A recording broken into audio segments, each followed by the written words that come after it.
ભાઈ તમારું નામ શું છે અને કયા ગામથી તમે છે રહેવાસી? મારું નામ છે ઝઘડા રફી ગમીર, ગામ લોડેથી. અને તમારે શું થયેલું હતું અને શું ખાધેલું હતું અને કઈ જગ્યાથી તમે આ વસ્તુ ખાધેલી છે?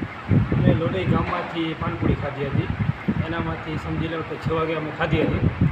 પછી એનો લક્ષણ બપોરના 12 વાગે પાછળ એનું દેખાડું, એમાં ઝાડા અને વોમિટિંગ એ બધું ચાલુ છે.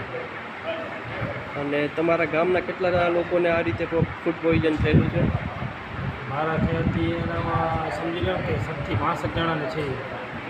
ઓકે, અને કોણ કેટલા જણા અહીંયા તમારા સાથે છે અને બીજા ક્યાં આગળ એમને એડમિટ કરવામાં આવેલા છે?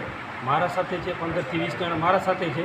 બાકી અમુક જે છે એ પ્રાઇવેટ હોસ્પિટલમાં છે અને અમુક લોડઈ ગામમાં જે આરોગ્ય કેન્દ્ર છે ને ત્યાં દાખલ છે.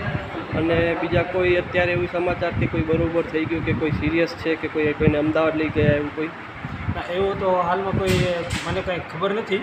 તો 2 જણા મારા ભાઈને એ હતા, એને કાલે રજા મળી ગઈ હતી. એ અત્યારે બરાબર છે. અમારો હવે કીધું છે કે રજા એ નક્કી નથી. અને તમે કોઈ એવી ફરિયાદ દાખલ કરાવેલી છે કે કોઈ અરજી કરેલી છે? અમારી ફરિયાદ એવી છે કે જે પાનપુરીવાળા કે જે છે ને એ હાથ પહેરીને પછી વેચે અને જે લારી લઈને ફરે છે એવી રીતના ના વેચે. અને બીજી એ છે કે ઝટપટીવાળાને જ્યાં ત્યાં રખડતા હોય ગામડામાં એ બિલકુલ બંધ કરી નાખે. એ મારી કલેક્ટરથી વિનંતી છે. ઓકે, તમે પોલીસ ખાતાને કોઈ અરજી આપેલી કે કોઈ લોકો લેખિતમાં કંઈ ફરિયાદ આપેલી છે? હાલમાં તો આપી દઈશું અમે. અમે અત્યારે સમજી લો કે અત્યારે ઊભા હમણાં થયા છીએ, હવે આપી દઈશું. ઓકે, અને તમારે શું પોલીસ ખાતા આગળ અપેક્ષા છે?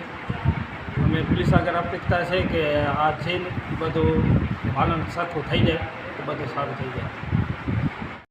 તમારું નામ અને તમારું પરિચય? મારું નામ રાંગર મનીષ રાજેશભાઈ, ગામ લોડઈ. લોડે ગામમાં શું થયું છે ભાઈ? લોડઈ ગામમાં હાલ અત્યારે પાણીપુરીના કારણે બધાની તબિયત બગડી ગઈ છે. હાલ કેટલા 130 જેવા કેસ હશે સાહેબ, એટલા આંકડા છે. અમુક શું સરકારી હોસ્પિટલ ઢોરી છે ત્યાં છે, અમુક લોડાઈ છે, અમુક જનરલમાં, બીજી પ્રાઇવેટમાં છે.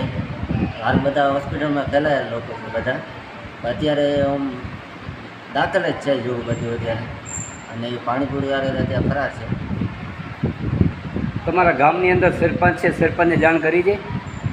હા, સરપંચને જાણ કરી છે અને એનું કામકાજ અત્યારે બધું ચાલુ જ છે. એમ થઈ જશે સોલ્યુશન.